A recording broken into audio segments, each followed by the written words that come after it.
What's going on YouTube? It's your boy Duran, and we're here to talk more Celtics basketball as the Boston Celtics walk away with the win 132-96 to Orlando. And there were a lot of things that we learned in this game. First of all, the main one, Kemba Walker is back. Kemba Walker looks healthy. Kemba Walker looks good. He looks in shape. Those amount of games off that he took on the season are now paying dividends. This is a result of that. He looks super healthy. The shot looks way better than what it did when he first came back, and probably better than it did in the last couple months. Honestly, he's just ready to play. 32 points, 3 rebounds, 4 assists, 11 of 18, 6 of 9 from the three-point line. I mean, he was super efficient today. He was attacking, he was driving, he was getting guys open.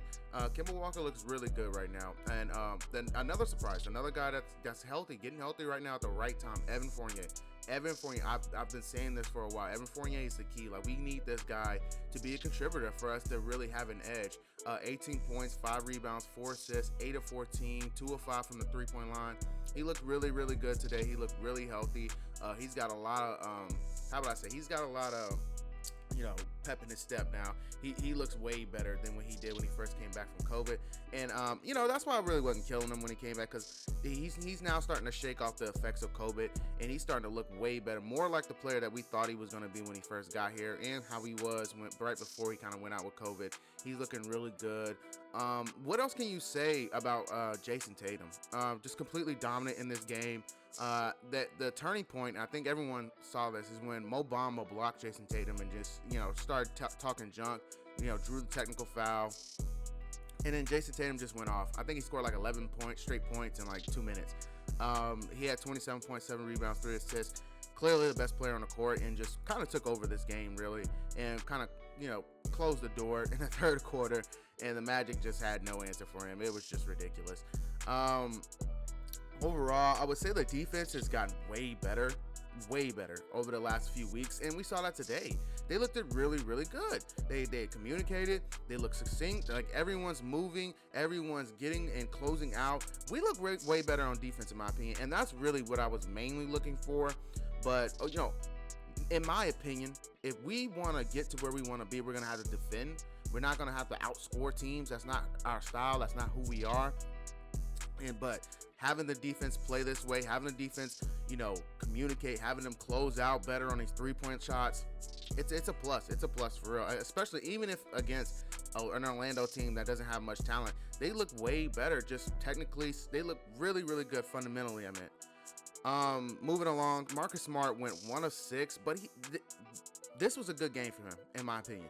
Marcus Smart was 1 of 6, had 3 points, 3 rebounds, 9 assists. That right there, this was a really good game with him. When he's being a glue guy, when he's getting guys open, like I said, when he's defending really well, that's more impact to me than Marcus Smart going off for 20 points, or Marcus Smart, hitting set. Like, that is way more impactful to me than him scoring.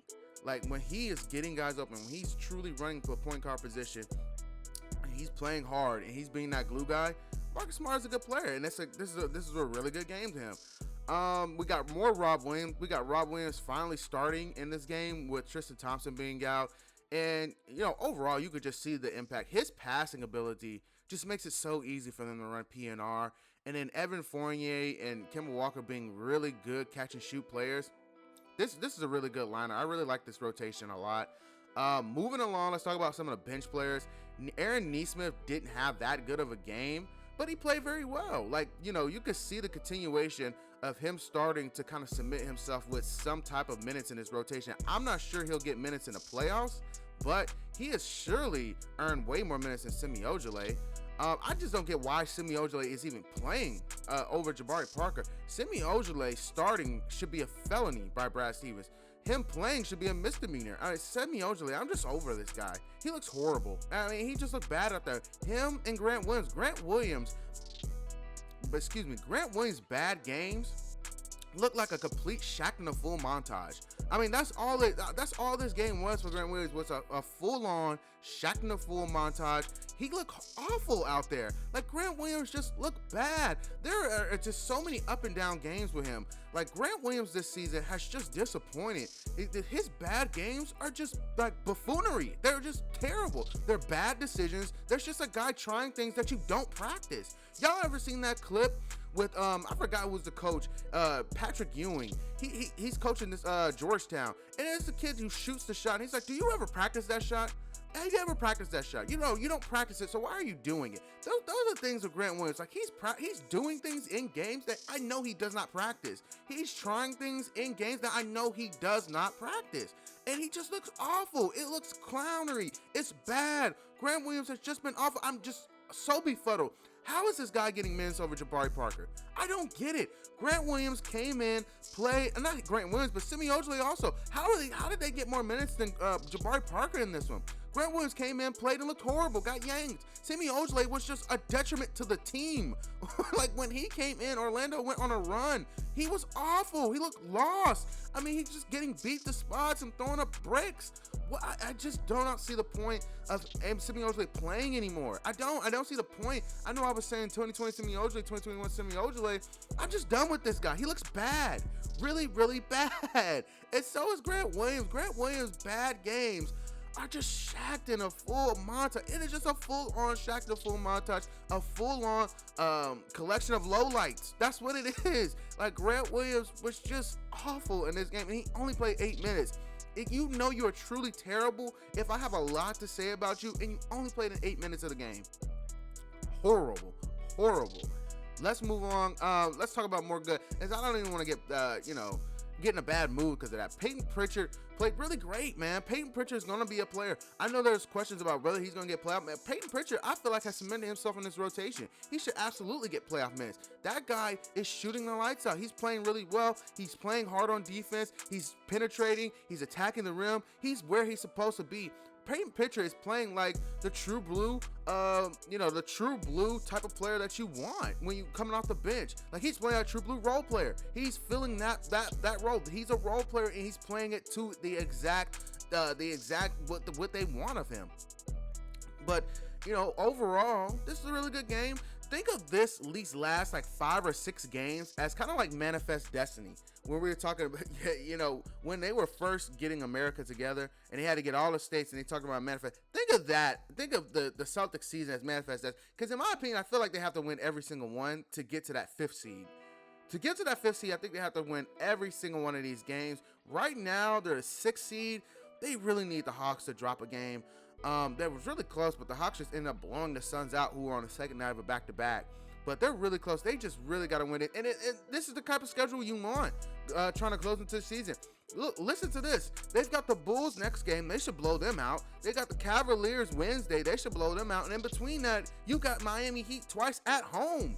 You beat Miami twice at home. You've won that series. And you've got the tiebreaker over them. Not only that, you push yourself and create more space against you. And then, like I said, you got the Bulls, you got the Cavs, and you got the Timberwolves. Those should be 3 easy dubs right there. And then the Miami Heat to help you understand. And then at the end, you've got the Knicks. You've got the Knicks to close the season out. You could beat them and go ahead and take the 5th seed, whether if they fall or slip. Because I think the Knicks have a bunch of tough-ass games coming up. I know they got blown out by Denver last night, but we look at this. They've got the Suns. They've got the Clippers. They've got the Lakers, the Spurs.